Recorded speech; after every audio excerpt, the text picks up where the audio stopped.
Hi, my name is Jack and I'm the founder of a meetup group for inflatable kayaks in Portland, Oregon. Today we will be looking at comparing kayaks of the first category. If you watched my first video, I was dividing all the inflatable kayaks into three categories. Category number one was the cheapest kayaks that are made of just a simple vinyl material. That material is the cheapest, therefore they are the cheapest kayaks. Today we're comparing 8 kayaks. These are the most common kayaks that you can find in Pacific Northwest, where we are in the United States. I want to put them to the test. I want to look at how well they perform.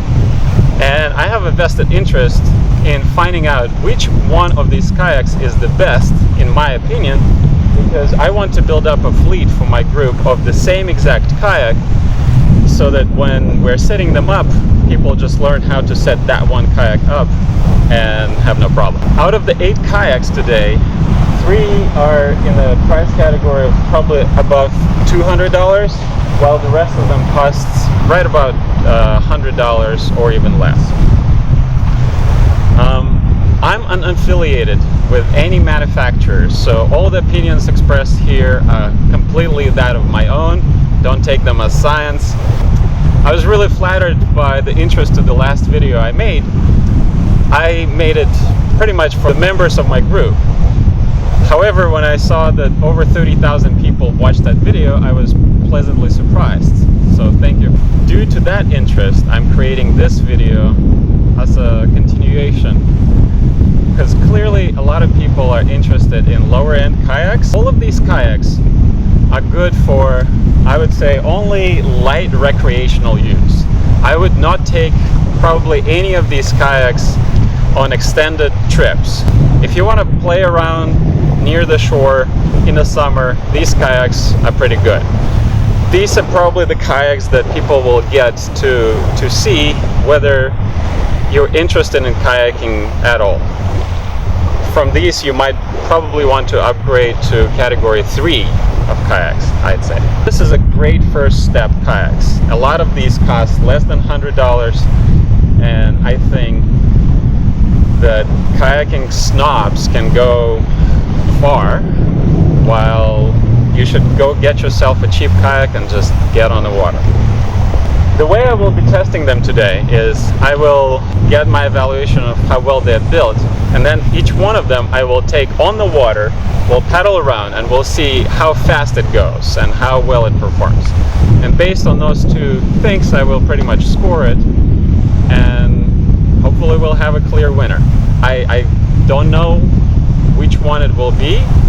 This is unfolding as I test it. What I would recommend with any kayak that you get, you probably don't even want to bother using the paddle that's included and the pump that's included with most of these kayaks. Just get yourself a good pump and a good paddle. Those things will probably stay with you for a long time and will save you a lot of trouble. A good pump costs about $16. I saw it in store recently. And good paddle will be more expensive, but will probably serve you for decades, for the rest of your life, if you take good care of it. People do ask me about pumps quite a bit. I've personally been using this pump for years, but getting a bigger pump, manual pump or foot pump, will probably save you quite a bit of time. People think that electric pumps are faster than hand pumps. In my experience, generally no. They're really loud. You have to be near your car in most cases, and they're really slow and annoying. When choosing a paddle for an inflatable kayak, most likely you'll want to get with a longer paddle, probably about 240 centimeters or so, because they're wider, thus you need a longer paddle. If you haven't seen my first video, I was talking about how a lot of people are concerned about how long it takes to set up a kayak. What I would be more concerned about is how long it takes to deflate and dry and put away a kayak, because usually that's much more of an annoying task. All of these kayaks are better than category 2 kayaks in that regard. One downside of most of these kayaks is inflatable seats. I personally pretty much despise these, especially the ones with really tiny annoying valves. You will hate these.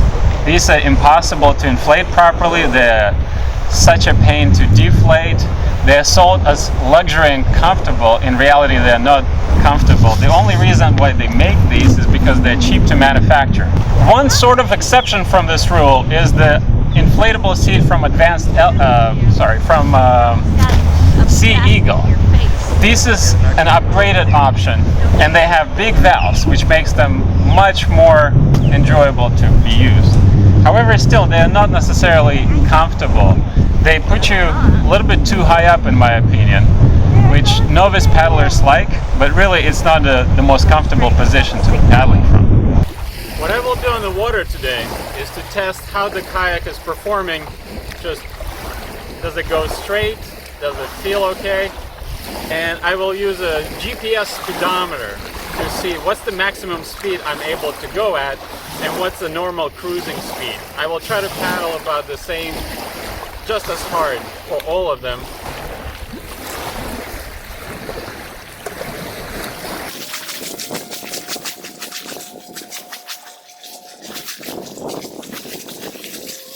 There are a few kayaks, very few, that have no skeg whatsoever, so they don't have any stabilizing fins. These kayaks will have really hard time going straight. Generally stay away from them. I'm also about to show you a good way to get into the kayak if you're getting off a beach without getting it dirty.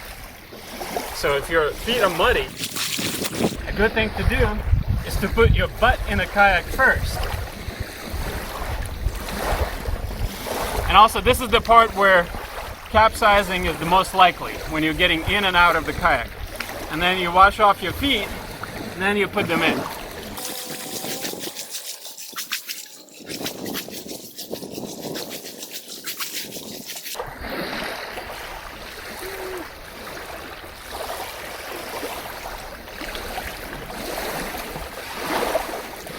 I call these kayaks drift kayaks. They really like to go sideways. This kayak right here is an interesting contender. It's probably the cheapest inflatable kayak available on Amazon. I bought this one for $69.95. Brand new. It surprisingly comes with a decent pump and not too bad of a paddle.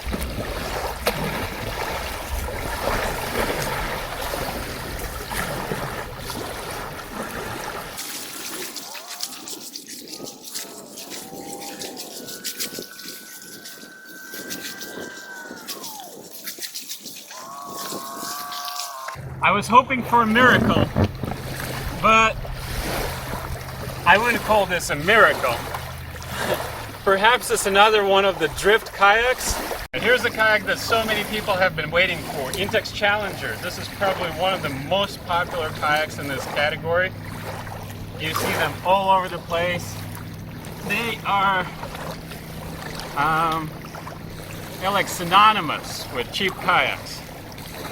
They're also small. This kayak, I'm 6'1". It's pretty hard for me to get into it.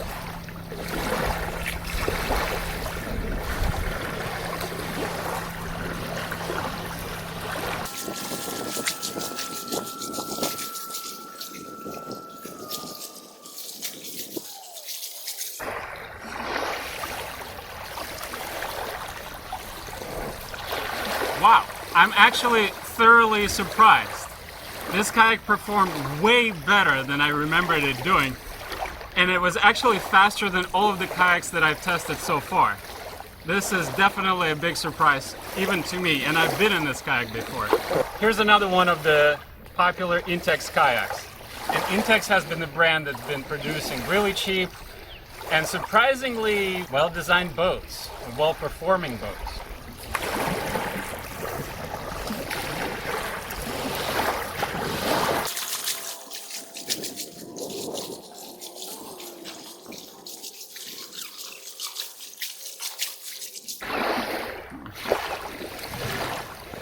Another surprise. I expected this kayak to be better than the green Challenger kayak from Intex, but it's actually slower and doesn't even track as well, which is definitely surprising because this is positioned as their better next level kayak. Go figure. Here's a kayak that was popularized by the fact that it was sold in Costco at about $250. This is some of the more expensive of this lineup. I think that they're trying to shoot for a thicker material, so they're trying to pretend that they're in category 3. I would still put them to category 1, but I would say this might be somewhere in the middle. This is definitely much thicker material, so maybe you could take this out on mild rapids or go out in a time of the year when it's more critical that you stay dry.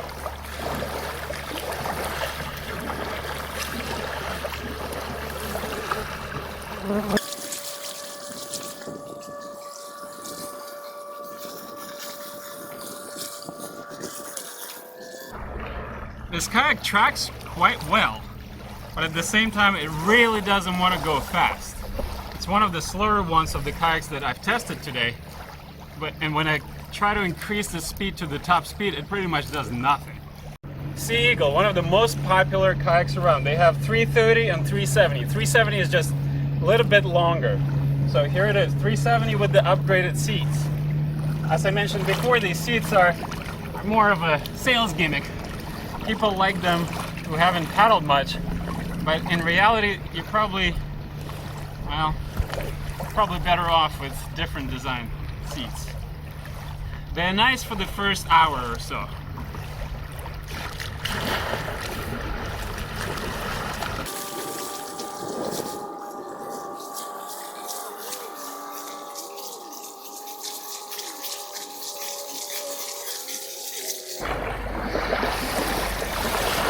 Fairly solid performer, but also not the fastest one, interestingly enough.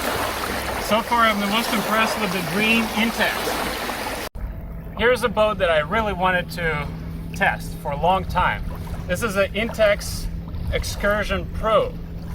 This is their top of the line kayak that they're positioning as, well, they want it to be level 3, but really I would put it in class 1. It's just thicker material. So again, you can probably take it on mild rapids and be less worried about puncturing it.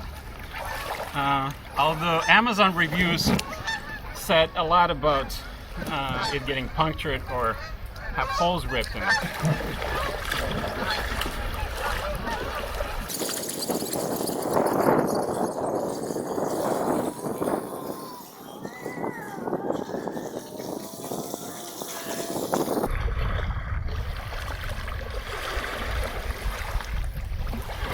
Very solid handling.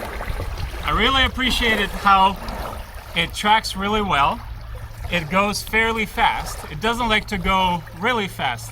If you try to push it, it doesn't speed up much, but it goes fairly fast with your just normal paddling. And it feels quite solid. This might be, oh, is this the last one, huh? I would say that this kayak and the Intex Challenger are actually the two top kayaks in this test. The surprising results of today's paddle is the fact that the green Intex Challenger is actually a way better kayak than even I anticipated. And the less surprising result is that the Intex Excursion Pro is actually quite a decent kayak. So I will consider getting a fleet of these two kayaks. Another decent contenders are Aquaglide 370 is alright, but for the same money you can probably get the Intex Challenger and probably do well. As much as I like Sea Eagle, in this case I think that Intex outdid them. Don't get kayaks that don't have skegs. That's a pretty hard and simple rule. Inflatable seats will be difficult to avoid, but if you can, don't get them.